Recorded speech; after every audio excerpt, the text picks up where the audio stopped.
This is Glen Dawson.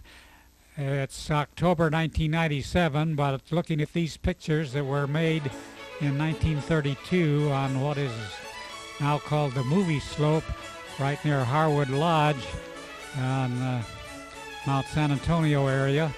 And these are pictures of Walter Mosauer, who really was the father of alpine skiing in Southern California.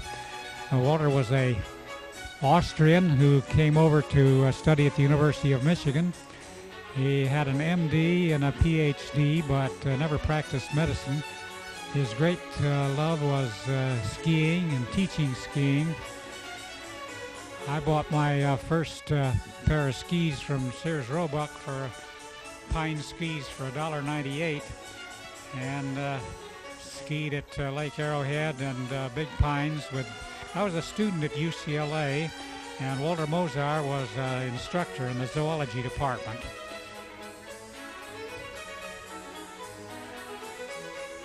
Oh, this day that on this movie slope near Harwood Lodge, Walter Mosauer was demonstrating and instructing various times. There's the camera.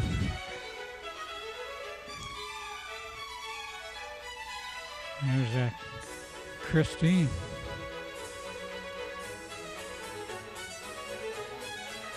Walter Mosauer became the ski coach of the UCLA ski team, of which I was a member. We took a number of trips up to the east side of the Sierra. It's demonstrating a telemark here. A jump turn. Skating.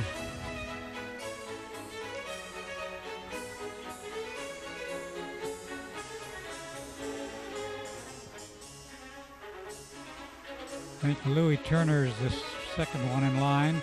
You can recognize me by one that falls down.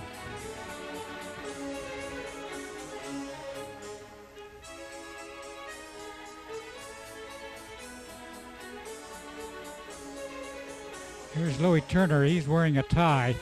He still lives out in West Los Angeles. During World War II, he became a colonel in the Army and worked for the Rand Corporation. He's the same age as I am now, 85.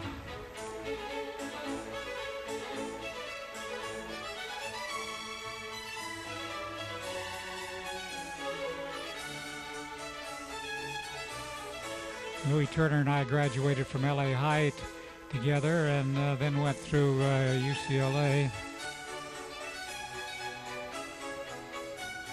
The Ski Mountaineers was formed in Walter Mosauer's apartment. And we became a section of the Sierra Club because the Forest Service wouldn't allow us to build a cabin on San Antonio, a bunch of college kids. But when we became a section of the Sierra Club, why, through the efforts of my father, Ernest Dawson, who was one time president of the Sierra Club, we were able to get permission to build a ski hut.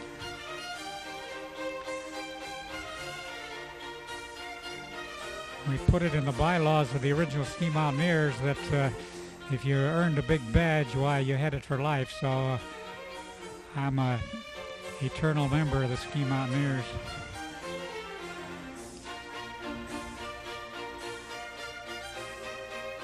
That's me again. You can see me falling down.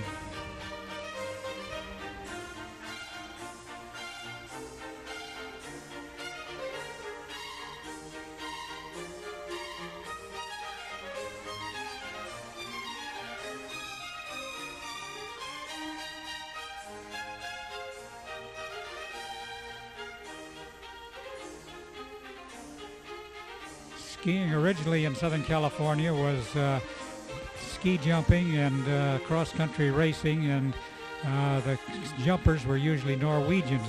It was Otto Steiner and Walter Mosauer that really introduced skiing, and then of course later on George Bowens was active in building ski huts. He was originally from Germany. One time on a professor at USC.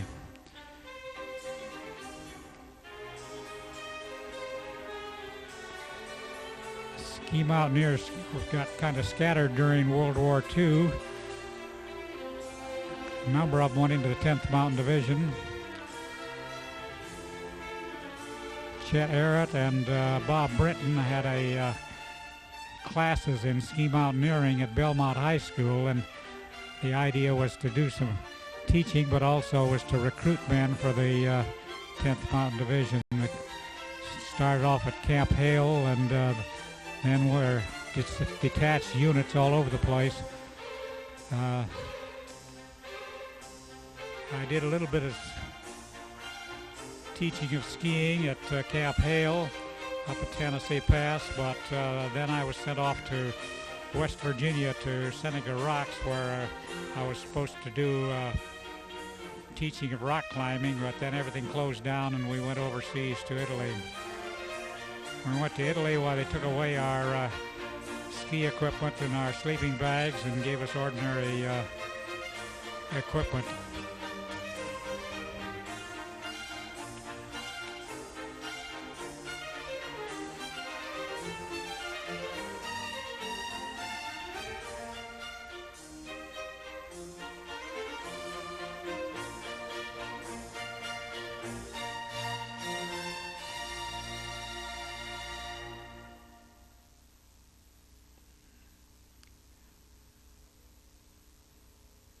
Were there any other pictures of Walter Mosauer? I don't know, but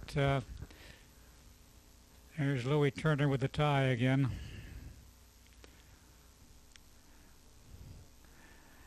At Walter Mosauer's death, money was collected to put a hut up on San Gorgonio, and when that wasn't possible, the money was used to help build Keller Peak.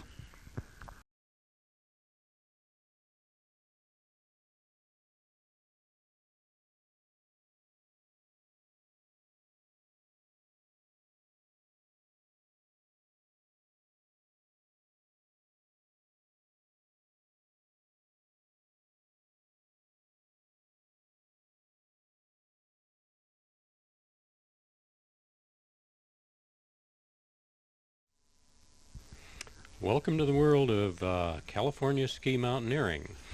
I'm Walt Davie, and I'll be your guide back into yesteryear, into the early 60s when these films were made. We'll begin our ski mountaineering by looking at an air view of some of the venues that we'll be skiing. This is Onion Valley, and it's one of the more popular ski mountaineering locales, because you can drive to it if you can get past the snow blocks in the road.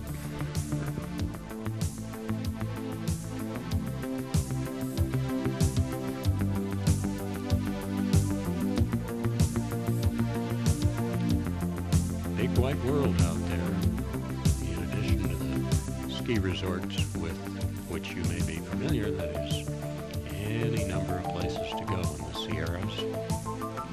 Taking you to some of these places as we go along.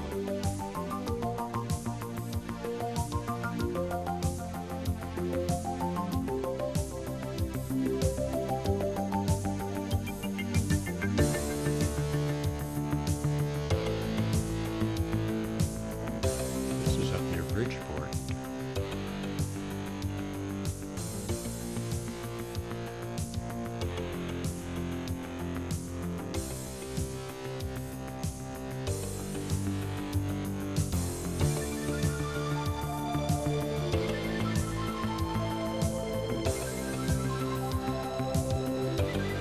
Well, it's 1963, and we're at Wolverton Meadows. We're going in Sequoia National Park. We're going to take a trip into the Pear Lake Ski Hut and climb Elder Peak. There's the old 63 Pontiac, and we're taking the old head skis off the top.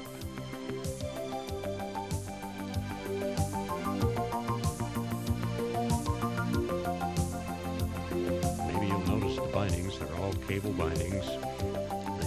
Heel to rise when you're going uphill, and you can clip back into the downhill clip of the binding when going down. So we're getting ready here. Here's Sayasowski. He's putting on his climbing skins, and those days we didn't have glue-on climbing skins. They weren't that reliable, so we had something called tremas, which clip on with little installed metal clips on the bottom of your skis. And now we tighten up those babies and get ready for the trip in. Here's the climbing attachment that used to go on an old marker ski binding. It put this little simulated bear trap on your skis when you went uphill, and you'd take it off, put it in your pack, going downhill. So, step in. Notice the old lace leather boots. They're still pretty good if you happen to run across a pair of them, but haven't seen a pair of leather boots in a long time. There's the heel rising. Heel rises with each step, and you can go up a pretty steep slope. Wooden skis there, how about that?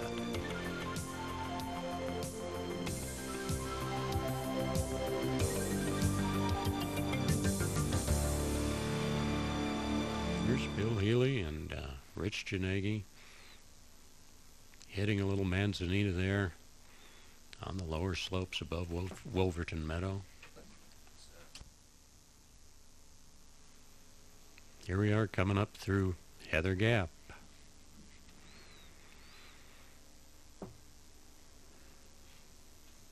The terrain on the way to the Pear Lake ski hut, sometimes level and sometimes up some pretty steep slopes.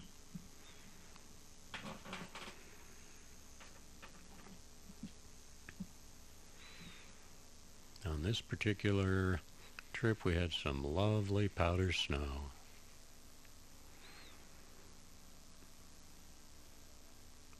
If you have powder snow, the guy in front's got to tramp down and take the lead. Here is the Pear Lake ski hut, which we reach late in the day.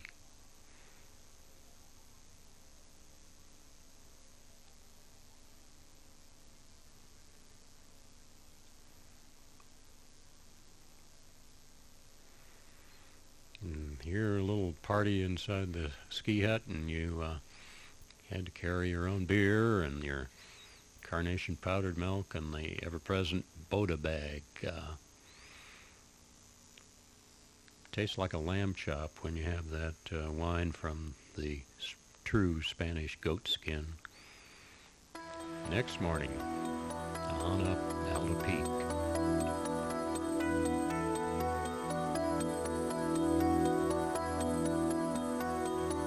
It's about a 2,000-foot climb above the elevation of the Pear Lake ski hut. Traverses and kick turns.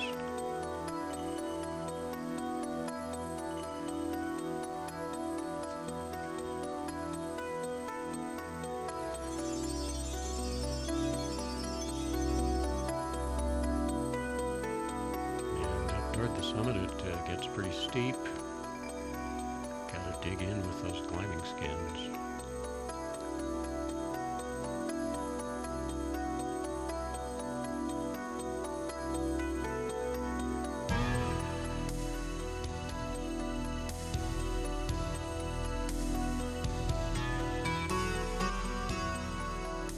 Huffing and puffing there.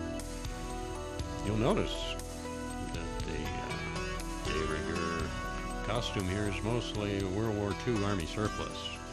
You got the old Army surplus baggy pants, and the wool hats, and sometimes even the old goggles. Here we are on the summit. There's Steve Wilkie, who was for a long time the manager of the Mount Baldy ski hut.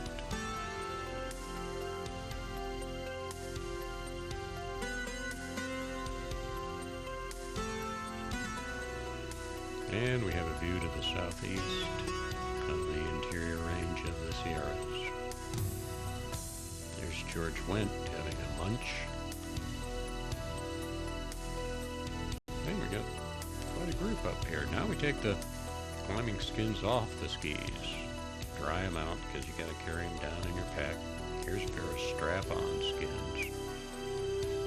Doesn't hurt to have a little libation before starting down. Maybe some peanuts.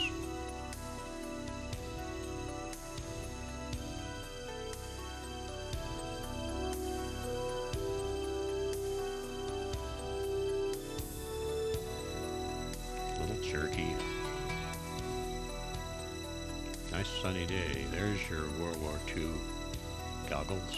Aren't they stylish?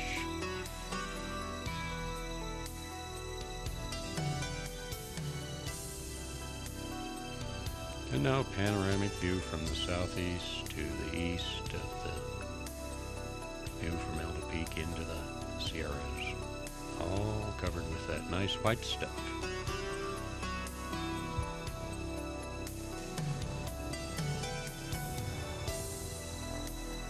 Here we go.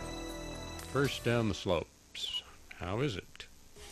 There goes Sayosowski checking it out. A little crusty at the top, but becomes fairly good powder. Look at that.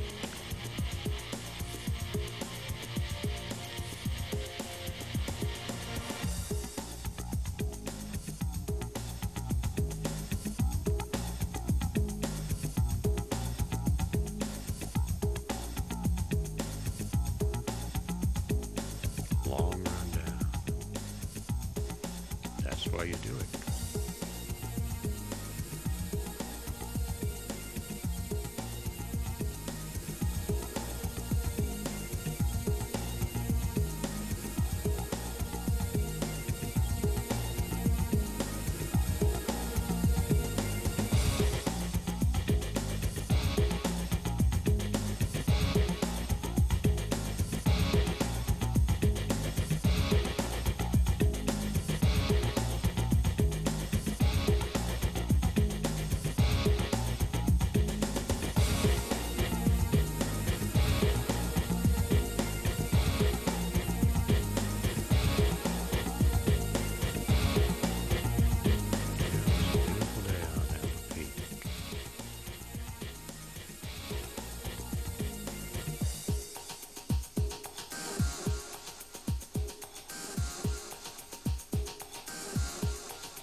Notice when the skiing is good, you can do parallel turns just like you do at the ski resorts. When the conditions are not so good, then you have to resort to snowplow turns or traverses and kick turns. And there are people here with various levels of abilities, so sometimes you're going to see somebody lagging behind that is having trouble handling the heavier stuff.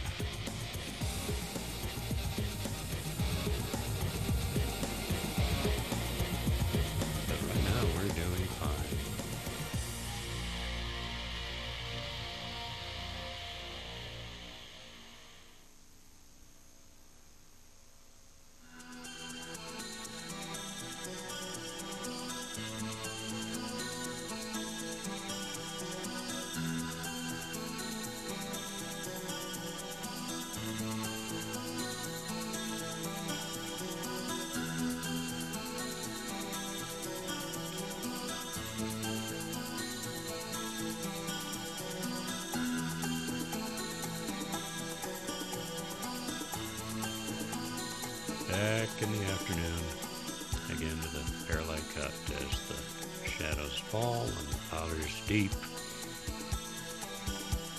What a way to end the day.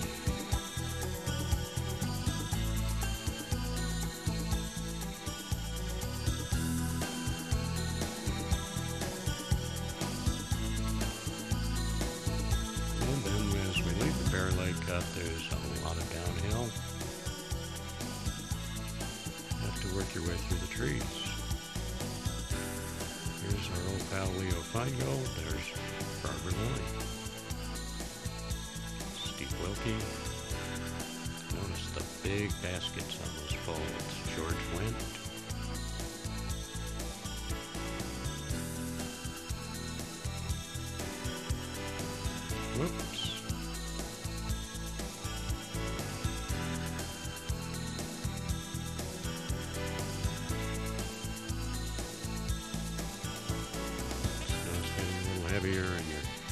through the trees.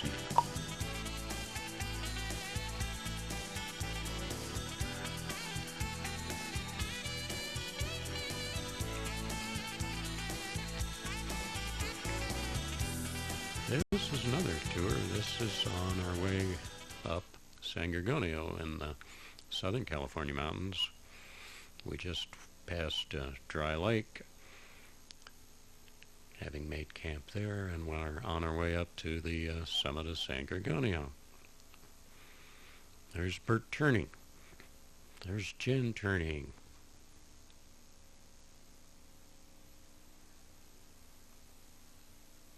Gee, I think that's yours truly, Walt Davie.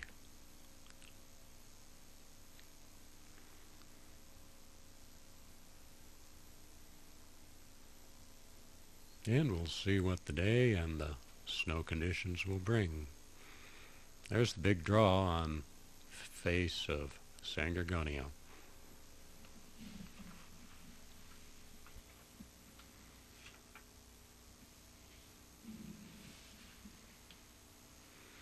And it's a pretty good slog up to the summit, which is 11,000 feet.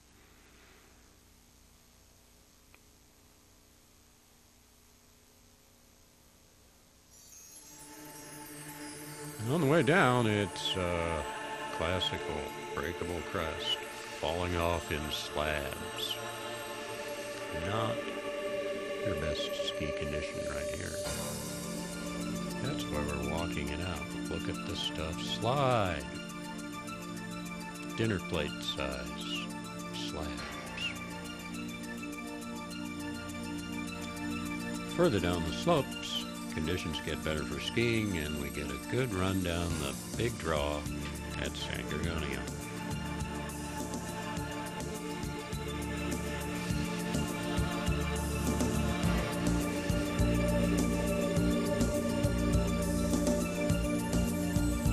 I didn't say conditions got perfect. I said conditions got better.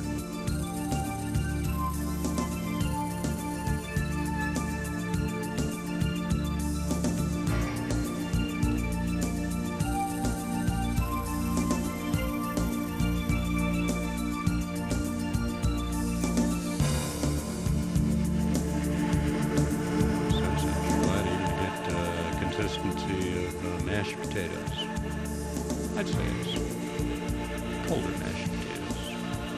And conditions will change from one portion of a slope to another.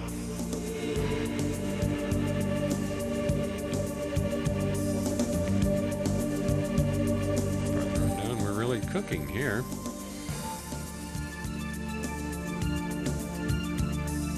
Oopsie, well, somebody had to do it.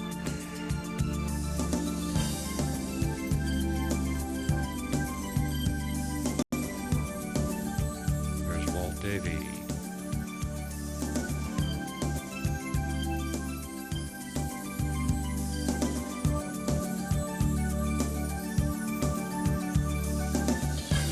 Barbara Lilly.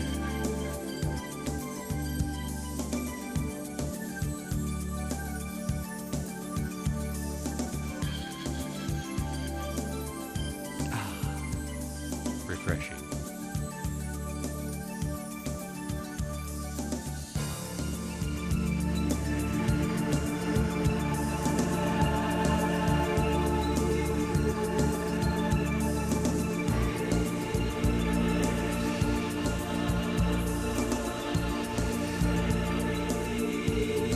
Now we can do a slalom through the trees. A lot of ski mountaineering involves keeping up your speed through the trees, so it's good to practice that on a resort slope.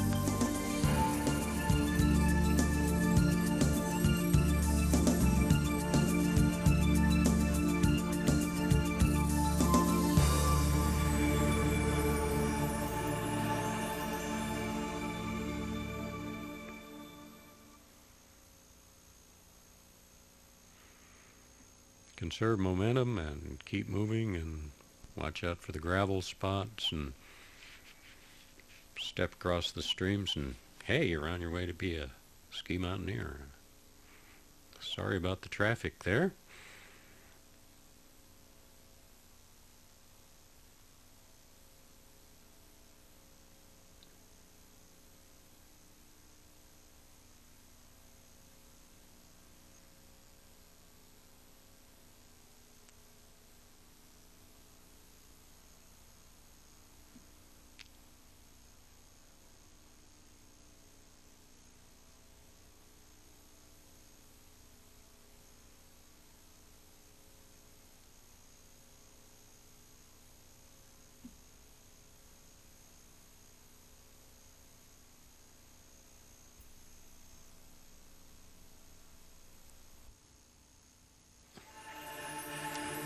This is Maison Lakes in the Sierras, just south of Mount Whitney. And I got to tell you, not every ski tour turns out in beautiful weather. We got up there and it began to storm.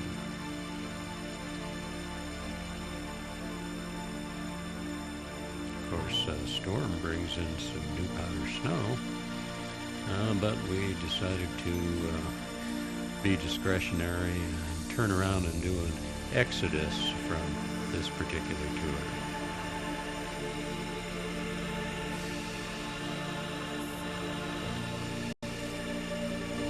Some people rough it by just staying out all night under a piece of plastic or in their sleeping bag.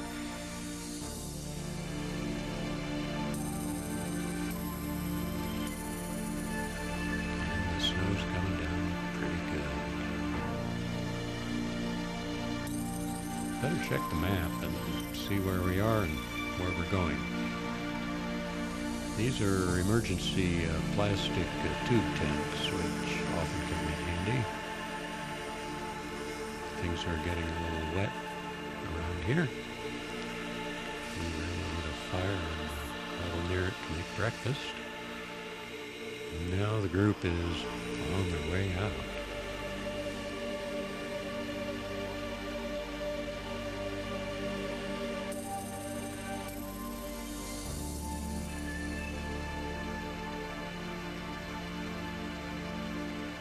The day is not so nice, but the powder's fine.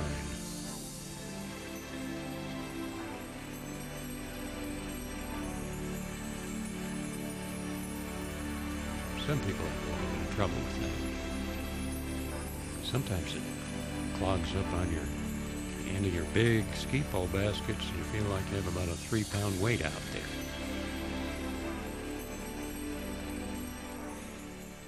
Well, here's another tour.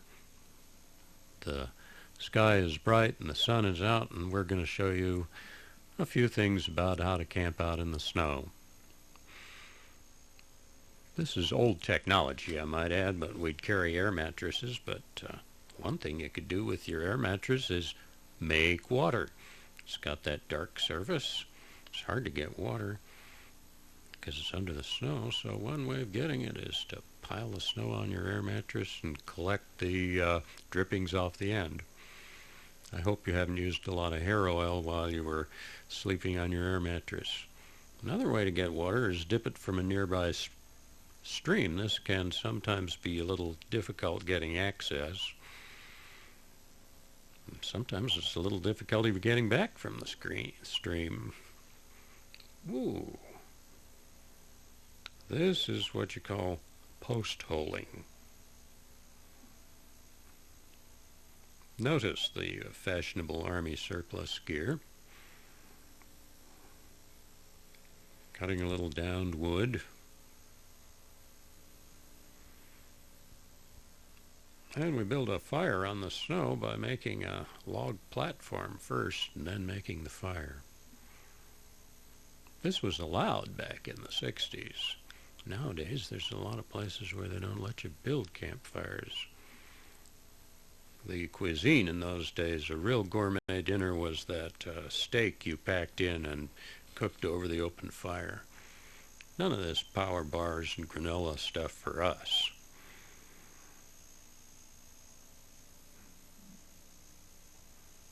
Yeah, give us a good pot of hot cereal anytime. We're carrying our powdered cream of wheat for breakfast here. You'll love it. Get just the right consistency here. You don't want it too thick and you don't want it too thin.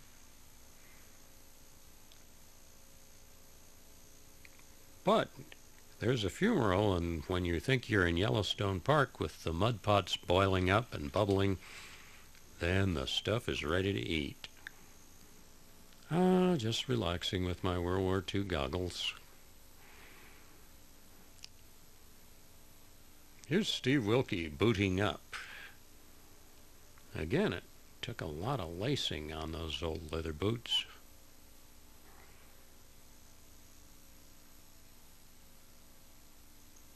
Figure out where we're going from here. get out the topo.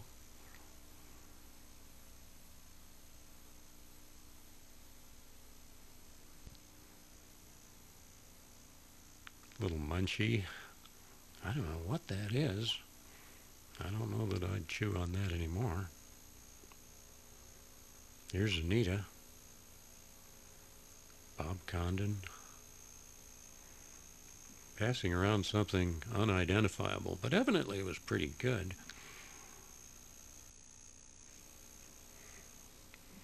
Putting on the skins again, getting our gear ready, enjoying the sunshine. What could be nicer than be beside a Sierra, beautiful blue lake? Get the skin stretched. That's the old strap-on skins. They weren't very satisfactory, but they did work. Sometimes you have to take off your skis and cross streams. Or if you're bold about it, you just splash across the stream, skis and all.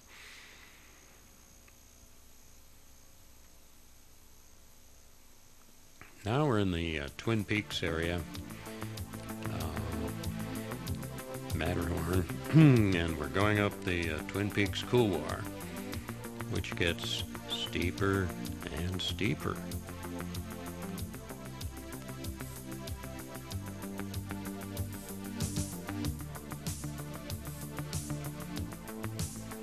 So we do the traverse and kick turn until skis start to slide,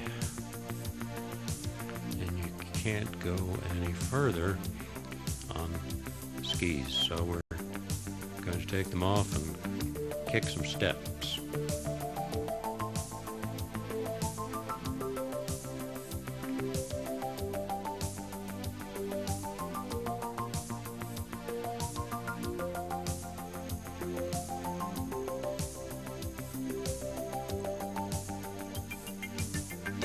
Sometimes appearances are deceiving, but the angles get pretty steep. There's some small avalanches come down the side. And here we do some ice axe work and get up the top of the couloir.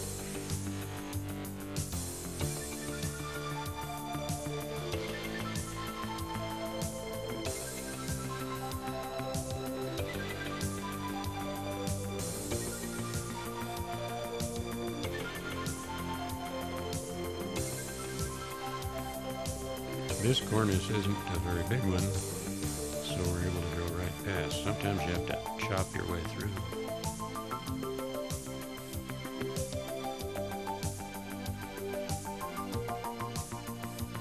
And now we're on our way back down. Sometimes going down is a little tougher than coming up, because you got to look down that steep slope. There's the rest of the party waiting for us. Very useful and very valuable to have your ice axe with you. Jam it in deep at each step so that you have something to hang on to. You wouldn't want to tumble off this one.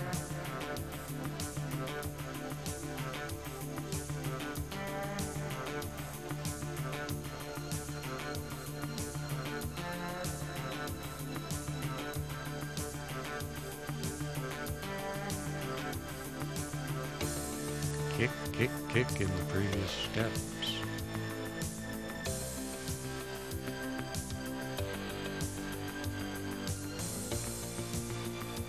Now that we're down to a gentler slope, it's back on with the wax, and we'll get a good ski run down this baby.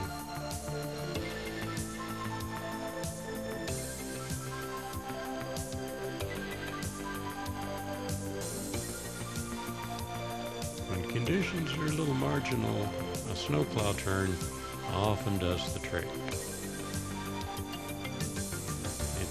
Gives you sort of an experimental stab at each turn.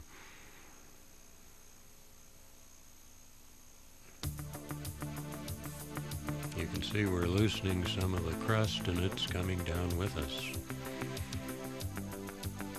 Things are better here.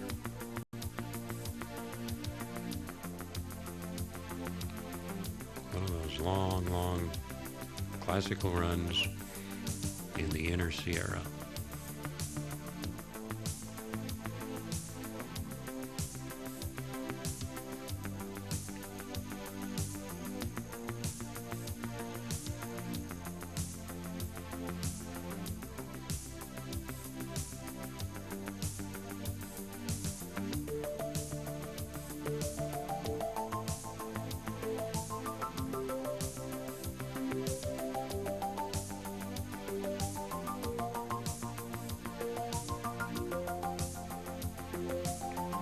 Mosauer looks pretty good.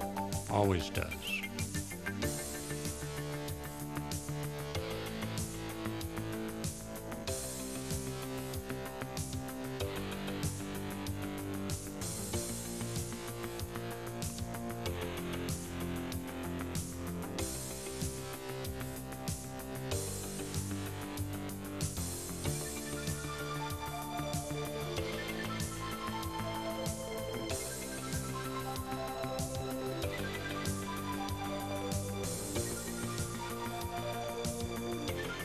Well, we'll end this sequence with another run down the lovely slopes of Alta Peak above Bear Lake Ski Hut.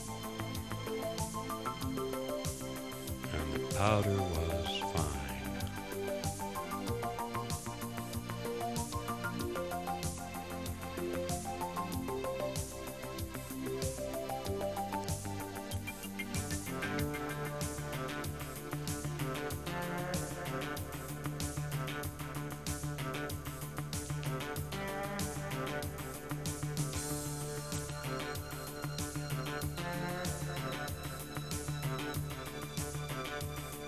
Keep moving and build up a little speed and you'll be okay.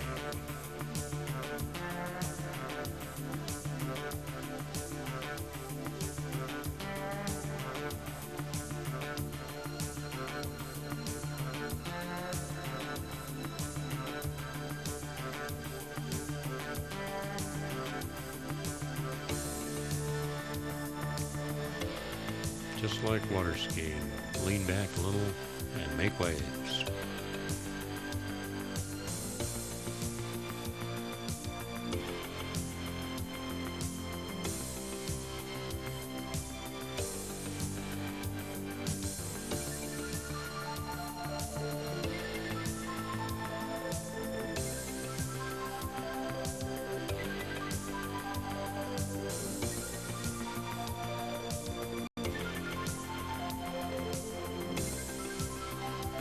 What more can I say? Come out with us sometime and enjoy ski mountaineering.